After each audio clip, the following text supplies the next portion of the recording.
Bonsoir et merci bien d'être venu voir mon film.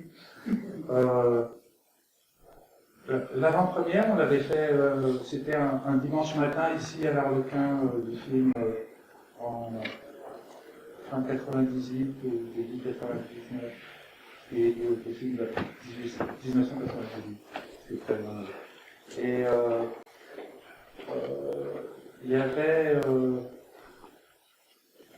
il s'est passé deux choses pour moi, c'est-à-dire il y avait le fan club de Deneuve qui était venu, tout ça, et ce sont des femmes qui se présentent bien, qui sont sévères, qui sont de sa génération, qui s'habillent un peu chez les mêmes couturiers, tout ça, les mêmes coiffeurs.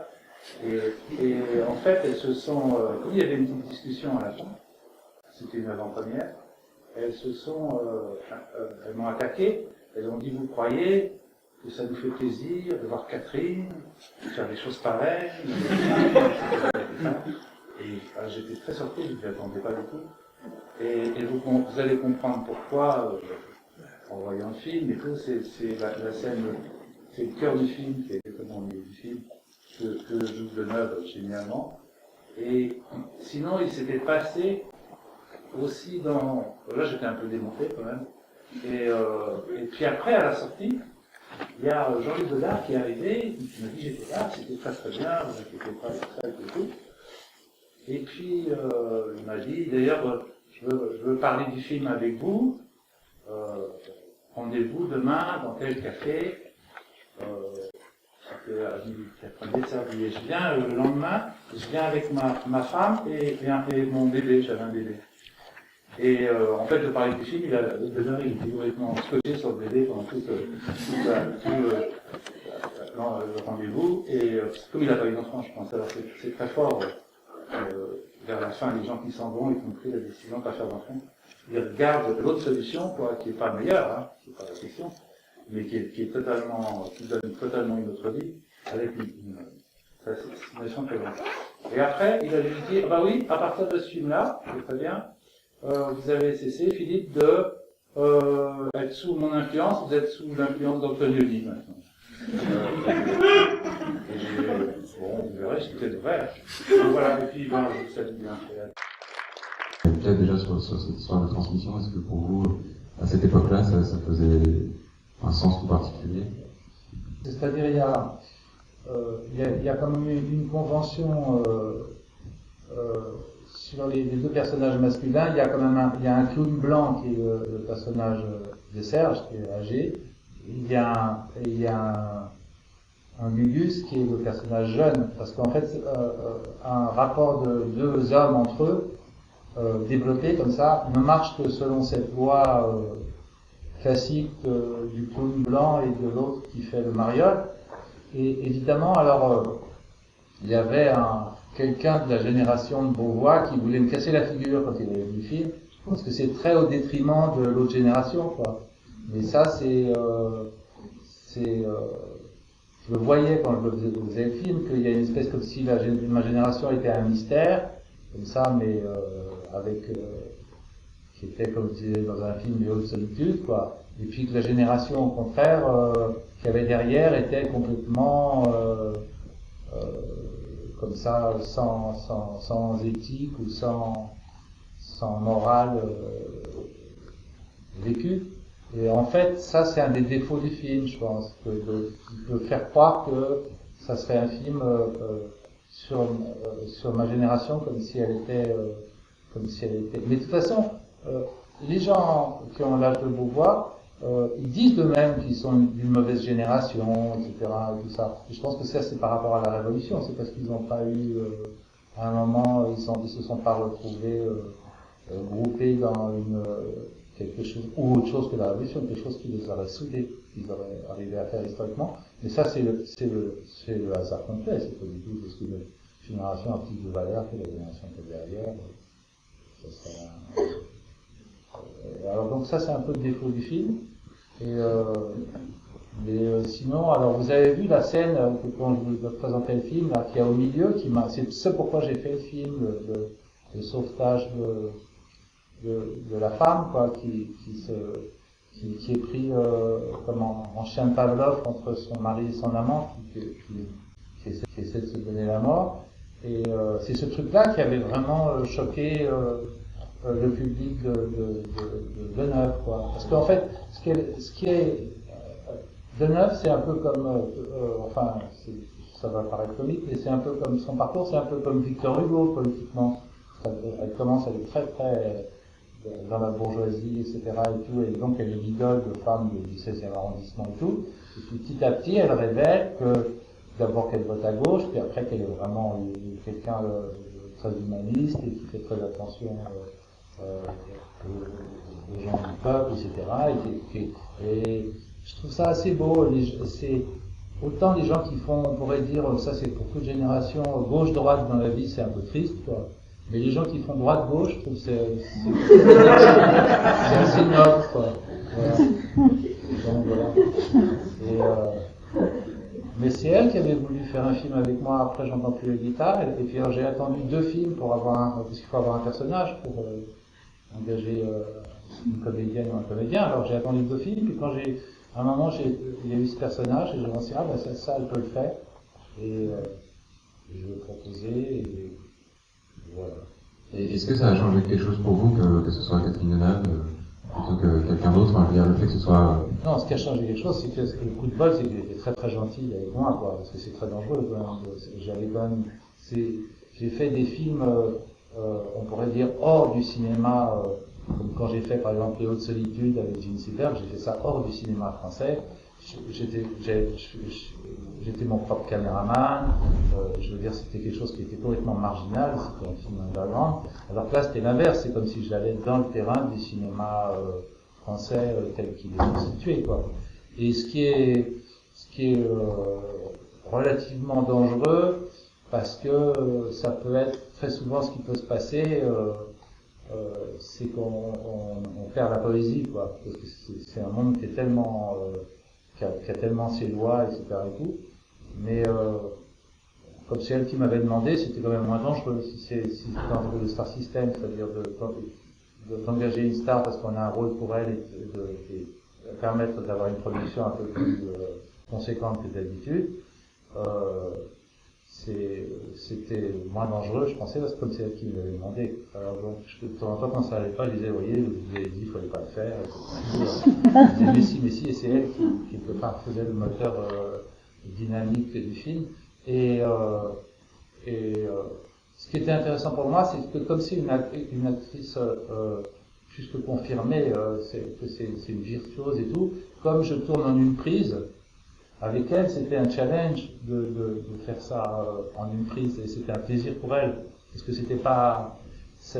elle n'avait pas l'impression de faire quelque chose de très très difficile.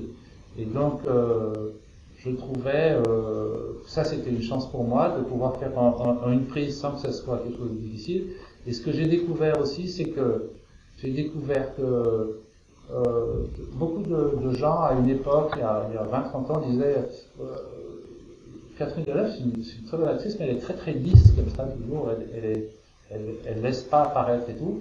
Et j'ai découvert qu'en fait, j'ai découvert ça parce qu'il y a une prise qu'elle m'a demandé de refaire, et j'ai vu qu'en fait à la première prise, comme on joue une première prise pour la première fois, et qu'en plus à l'époque je répétais pas, il faut bien exprimer les choses, parce que sinon on ne peut pas les saisir, et il faut bien quelque part. Et alors donc, la fois ce que j'ai vu, quand elle m'avait demandé une deuxième prise pour un plan, ce que je lui ai accordé, parce que c'est logique, c'est quand même pas,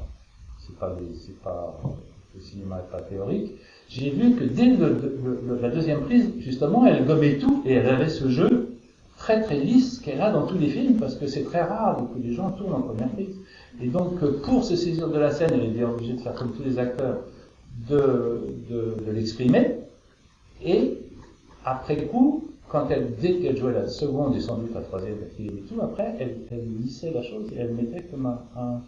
Et donc c'était, je pense que pour le film, surtout dans la scène qui précède le moment où elle essaie de se taille les veines, là, c'est très fort ce qu'elle fait, quoi. Et tout ça, elle le fait pour la première fois, on l'a jamais répété, puisque à l'époque je répétais pas encore avec les comédiens.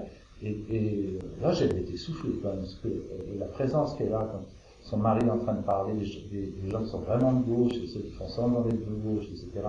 Et que elle est prise, comme je disais, en chien de Pavlov entre son mari et son amant, et que après c'est comme ça casse, quoi. Je trouvais que c'est une très bonne. Et en plus, le plan, la séquence en question et le plan en question est assez compliqué même d'un point de vue technique, puisque il y a un travelling, un panoramique qui la suit et qui l'isole. Enfin voilà, en tout cas c'est un moment très important du film où plusieurs motifs récurrents, non seulement du film mais de vos films en général, comme les fenêtres, etc., sont réunis en un seul plan. Mais je pense pas. Après, à l'époque, le Figaro, ils avaient attaqué le film en disant que j'avais pas d'autre solution à proposer que de sauter par la fenêtre. Mais je pense que le film, il n'est pas du tout. Je sais pas. Je trouve qu'il n'est pas. Il parle au contraire des gens qui dès qu'on a un certain âge, vous verrez les gens les plus jeunes, on connaît tous des gens, des personnes qui se sont suicidées. Et je pensais plus qu'à l'inverse, c'était comme si quelque part on pardonnait aux gens dans notre entourage. Enfin, pour moi, c'était ça. Par exemple, comme je pardonne à Jean Eustache et à Chantal Akerman de s'être suicidés, comme c'est des choses. Mais c'est pour ça que et je le voyais le film comme ça, c'est-à-dire les gens qui ont préféré mourir, que quelque part il fallait, comme en psychanalyse, on les charge beaucoup que c'est un meurtre inversé contre les siens, etc. Tout ce que c'est sans doute ici, hein, c'est dialectique, mais quelque part qu'on leur dire bon bah ils avaient le droit, donc j'étais pas du tout content. Le Figaro, ils avaient attaqué ça là-dessus en disant comme si c'était un film sur l'apologie du suicide. Mais je trouve que c'est délicat de parler du suicide et de ces choses-là et tout ça et tout, mais j'avais pas l'impression que le film, sur ce plan-là, il induisait, il pouvait être, comment on pourrait dire, amoral enfin peut-être je me trompe, hein, on n'est quand même pas parler de ça en art, mais quand même c'est compliqué. Et la chose que moi j'essaie de faire, je ne sais pas si vous vous êtes rendu compte, quand je parle de la drogue, tout ça et tout, je m'octroie, que je sois dans le système comme là, ou hors du système, comme quand je fais des films autoproduits, comme j'ai fait il y a longtemps et tout ça, je m'octroie le droit de tout dire, tout ce que j'ai envie de dire. Je ne m'auto-censure, jamais. Je pense qu'on a le droit de tout dire, c'est impossible de pas concevoir la vie comme ça quand on est artiste. Et ça, c'est là-dessus que je fais pas de compromission. Voilà. Les deux tentent de mettre fin à leur jour. Il n'y a que lui qui y arrive, et enfin qui y arrive, il n'y a que lui qui passe à l'acte, et elle passe au bord de ça, elle ne le fait pas. Mais il fallait forcément, comme c'est le sujet, c'est ça qui est compliqué en fait d'ailleurs, si on regarde, peut-être le film n'a pas marché quand il est sorti maintenant, comme c'est un film avec Catherine Deneuve, c'est le seul de moi qui passe à la télé de temps en temps, quoi, parce que ça c'est pas Catherine Deneuve. Et ça je le savais, que quand je tournais avec elle, je savais que ça serait le film qui serait sans doute le plus vu, que je le loupe ou que je réussisse, parce que si vous impressionnez, si vous voulez, l'industrie du cinéma, c'est si vous prenez la pellicule vierge et vous impressionnez n'importe lequel, un comédien inconnu, l'image que vous avez, elle vaut moins cher que le prix de la pellicule vierge. Et une star, c'est quoi? C'est si vous impressionnez l'image d'une star, ça vaut plus cher que la pellicule vierge. La valeur de ça, elle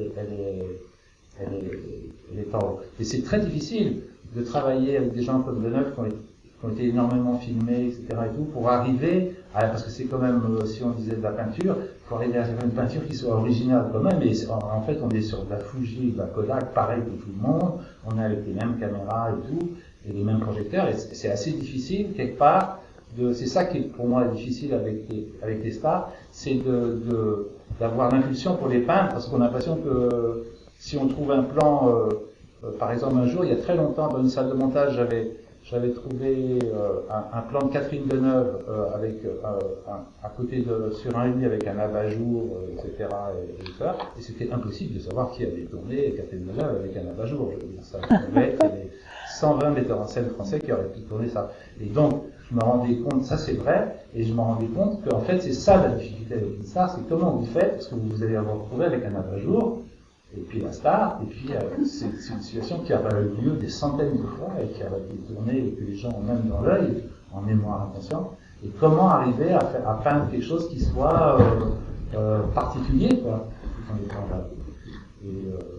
Mais maintenant le film, les gens commencent à l'aimer mieux, mais quand il est sorti, il n'était pas aimé.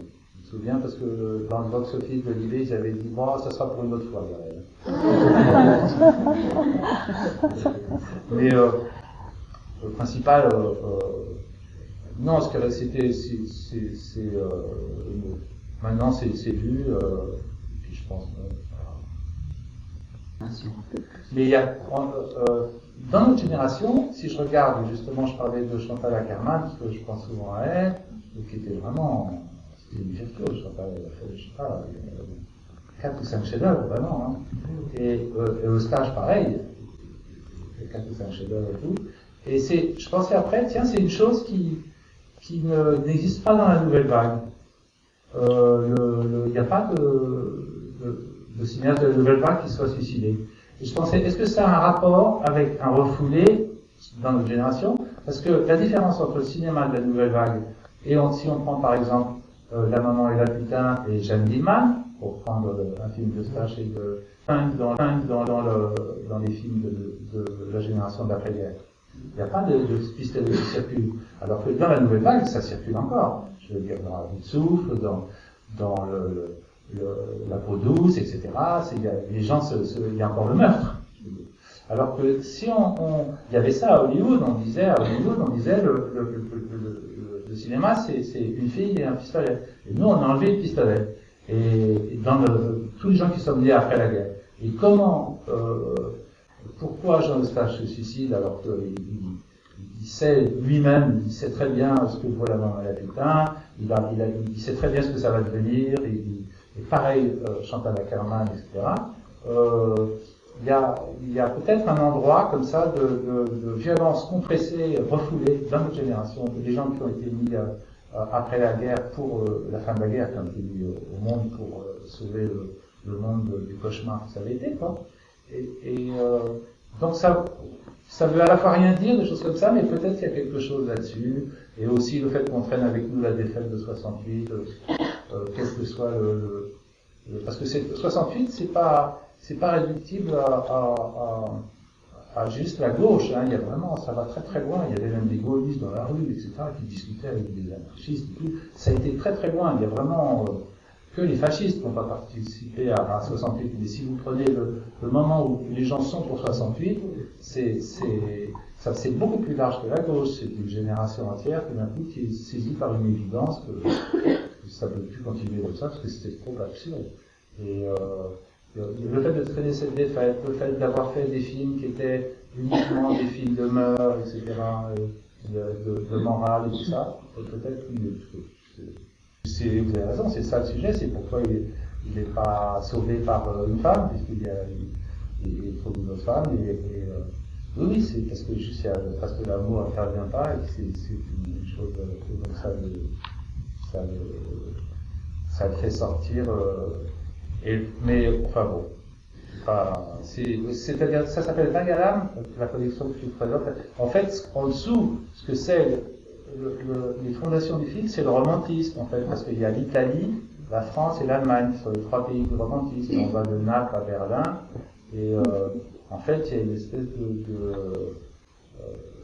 en fait, c'est quand même néoclassique romantique, c'est comme l'histoire c'est dans le journal du séducteur il courtise une femme, et il passe une nuit avec elle, et il s'en va au milieu de la nuit parce qu'il pense qu'après ça sera beaucoup moins bien que cette première nuit, et il a sa calèche qui l'attend en bas et il s'en va. Ça c'est le journal du séducteur et tout. Donc il y a des pour que ça appartienne à la collection, oui, c'est parce qu'il y a des lois qui sont en fait qui viennent du romantisme. Oui, d'ailleurs, le suicide, c'est un. Oui, c'est ça, le fait de que tout d'un coup, par rapport au classique, alors le classique, ils ont dit on parle de la mort, de l'amour. On parle plus de l'amour.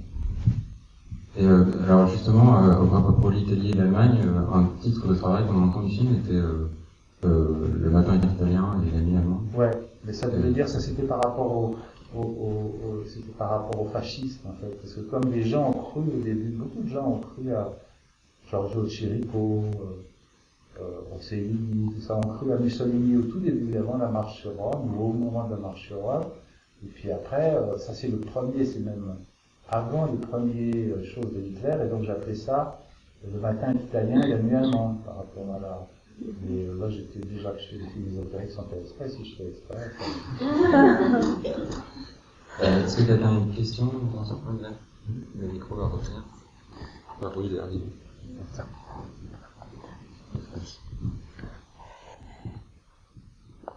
Dans le film, le personnage est sauvé à plusieurs reprises. Par hasard, Oui. par hasard, sans faire exprès. Voilà. Et quand il fait l'amour, il ne couche pas, il fait l'amour parce que la femme est sacrée avec cette femme. Enfin, si, il couche, il ne laisse pas. Non, mais je veux dire par là que vu qu'il y a une notion de sacré, on sent que vraiment, voilà, c'est vraiment il est avec il fait l'amour comme un homme à une femme dans le sens du sacré. Et à ce moment-là, je me suis dit, tiens, c'est peut-être à ce moment-là qu'il va être encore sauvé. Et dans tous les cas, c'est l'espoir que j'avais. Avec ils partent tous les deux ensemble. Comment? Voilà, quelque chose comme ça. Mais finalement, il a gardé l'empreinte en lui de la femme qu'il aimait, qui est morte. Ouais. Et, oui, c'est aussi... ça, c'est une chose sur l'histoire de l'amour unique. C'est ça aussi, c'est dialectique. L'amour est unique et l'amour n'est absolument pas unique non plus. Les deux sont vrais. C'est-à-dire l'amour réintervient dans sa vie plusieurs fois. Et l'amour est unique, ça peut se concevoir aussi. Et on pourrait écrire la preuve des deux, que c'est absolument pas unique et que... oui, et là, c'est comme si c'est quelqu'un qui est bloqué sur l'amour unique, mais beaucoup de gens savent ça. Mais ce que j'ai trouvé très beau, c'était que il ait cette force d'amour en lui, parce qu'il n'a jamais oublié cette femme, et en fait, il lui reste fidèle, il ne veut pas lui survivre, il a fait tout ce qu'il a pu pour vivre, et finalement, il se rend compte qu'il ne peut plus faire autrement que de la rejoindre. Et... Comment? Quand vous êtes athée, vous la rejoignez même pas. Vous en finissez avec vous-même. Par les armes, on ne rejoint personne. Hein. Oui, mais bon, quelque part, je pense que si on prouvait qu'on ne rejoint personne, peut-être moins de gens se suicideraient. Et donc, je voulais aborder un petit peu les motifs nouveaux, ou un peu étonnants, qui sont, donc Catherine Deneuve en a parlé, mais c'est le film est tourné en cinémascope, et ça correspond peut-être au format du pare-brise de la voiture qui permet de filmer les deux, enfin je sais pas, mais il se trouve que ça a pour vertu, entre autres, de pouvoir capter les deux personnages dans une voiture. La voiture elle-même, c'est un motif qui était déjà présent dans quelques films que vous avez réalisés, mais là qui est omniprésent et la route aussi. Alors je sais pas si c'était peut-être parler du cinémascope déjà. C'est-à-dire les deux choses, mais ça c'est des plaisirs industriels. C'est quand j'ai découvert une espèce de remorque, ça s'appelle un loader. C'est sur lequel on met la voiture, qui est une espèce de plateforme qui est conduite avec une cabine et avec c'est comme un camion très très puissant. Et il y a une plaque sur laquelle on met la voiture et on descend la plaque avant de tourner, comme ça, elle est sur un système d'air comprimé très très beau, ras du sol, bien à la hauteur et tout. Et un jour, pour faire une scène dans une voiture, il y a un type qui est venu et il avait construit un loader extraordinaire. Et je me suis dit, je veux vraiment faire un film qui se passe, un road movie qui se passe sur cette machine que je trouvais extraordinaire, parce qu'après vous avez accès à tout, vous pouvez être partout, vous pouvez mettre des éclairages, etc. Et tout. Et c'est une machine qui a été inventée par un type, un machiniste qui est très très bien. Donc j'avais envie de tourner avec ce loader et je voulais effectivement le faire traverser, je pensais, un road movie qui irait de Naples à Berlin, comme j'ai fait en vrai, et Mais donc, je pensais que pour m'offrir ça, parce que ça coûtait très cher, et ben, il me fallait une star, et coup de bol, j'avais un rôle pour Deneuve.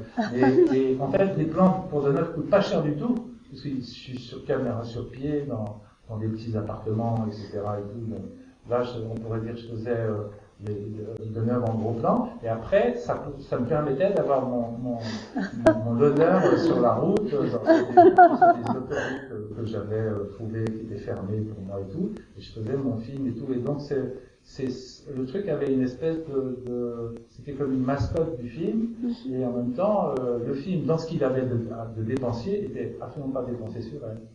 Et donc ça, c'est comment, parce qu'on est obligé de trouver un système, en fait, c'est comme pour les architectes, hein, ça coûte tellement cher de faire un film, qu'on est obligé, pour faire accepter une histoire qu'on veut raconter, il faut trouver comment faire pour trouver le financement, etc. et tout. Et je pense que j'aurais jamais pu faire un film comme ça, hors du Star System. Je veux dire, c'était très compliqué. Ça aurait été très compliqué. Et le cinémascope, oui, bah, ça allait avec ça, parce que c'était quand même assez déployé comme technique, quoi. Et voilà. Ben là, il fallait, parce que quand même si le jeune homme il bluffe, il n'est pas sculpteur en fait, il est juste assistant du sculpteur. Il bluffe. C'est pour ça qu'il se barre. Et on ne comprend pas bien pourquoi il se barre du restaurant japonais. Il se barre parce que tout d'un coup, l'autre, tout d'un coup, ça mettrait finalement des sculpteurs comme toi, Serge, et tout d'un coup, Serge, il va sortir qu'il n'est pas sculpteur, il est juste. Il est assistant on ne comprend pas, ça c'est un peu comme ça. Et enfin, quand même, on voit, il fait les beaux-arts, etc. Et donc, il fallait quelque part, et lui, il est architecte, il fallait quand même que ça soit. Il fallait que ça soit des acteurs, mais il fallait aussi que ça soit. Parce que ça, c'est un problème de. Très souvent, des acteurs, on ne peut pas imaginer qu'ils soient des créateurs de quelque chose. Très souvent. C'est pour ça d'ailleurs que très souvent on rate les biographies d'artistes, c'est parce que l'acteur n'arrive pas, enfin il y en a qui y arrivent, hein, mais l'acteur n'arrive pas, avec le metteur en scène, à faire croire que l'acteur crée quelque chose. C'est un tel autre mécanisme de faire quelque chose, ou d'être quand il joue. Et donc ça me rassurait le fait qu'ils avaient fait tous les deux des films. Je pensais, de toute façon, c'est quand même c'est pas juste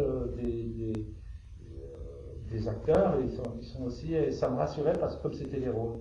Mais je crois que c'est des superstitions. Mais de toute façon, le problème avec les superstitions, c'est qu'on ne sait jamais si on a bien fait une chose ou pas, parce qu'on croit qu'on l'a fait bien, qu'on a réussi. Et donc c'est ça qui disait. Duval est un acteur assez minéral, comme ça, il est assez intéressant. Et c'est lui qui a décidé de. Quand il a vu le scénario, il a dit non, il parle beaucoup trop. Il a dit, mais tu verras, il regarde toujours, il ne regarde jamais l'autre, il regarde toujours l'autre, il a tenu ça, je crois, il a dit 40 jours, il devait être sur le plan pendant 30 jours, il n'a jamais lâché comme ça la route. Il dit, c'est des acteurs, on pourrait dire, ils sont consciencieux, les deux, là, ils font ça, c'est rien été, mais voilà, mais bon. Et Xavier Beauvois, par ailleurs, a coécrit. Oui, c'est-à-dire, surtout on faisait des improvisations avec un magnétophone, et il y a beaucoup de conversations, justement sur la drogue, je parlais tout à l'heure, ou des conversations sur les femmes, qui sont venues entre nous, parce que comme je suis ami avec Xavier, donc parce que j'avais été, quand j'avais vu ses premiers films à Nord, je trouvais ça très intéressant, tout ça et tout, et je trouve tout bien ce qu'il fait. C'est un autre cinéma que le mien, c'est un énorme succès. Mais oui, c'est parce qu'il y a beaucoup de dialogues, je fais toujours ça, je m'enregistre avec les comédiens et je garde des choses que je mélange. Et en fait là, je me rends compte quand je regarde le film, c'est assez intéressant parce que c'est Arlette Langman qui a écrit, c'est une femme qui a écrit tout le personnage de Catherine Deneuve, et c'est Charlotte Demko et moi qui avons écrit les deux garçons. Et donc il y a quelque chose de. Je pense que je comprends directement l'actrice qui lui vient de la co-scénariste, et peut-être elle met même pas ça à plat pour les hommes quand elle joue. Je pense que c'est intéressant le fait que des choses soient écrites par des femmes pour des femmes qui les interprètent, et dans ce genre de choses. À l'époque, c'est ce que je faisais. on va se coucher, non. Et ça donne pas envie de se foutre par la fenêtre du tout. Moi, je sais pas, à la fin de Pierrot le Fou, il se fait sauter toutes les sons, mais quand on rentre chez soi, c'est l'inverse, on veut plus de se suicider, on pense. Le cinéma, c'est tellement génial, et tout, je vais rester sur cette terre pour continuer à voir les films de Jean-Luc Godard. C'est une bonne conclusion. Ouais. Merci beaucoup encore, Philippe.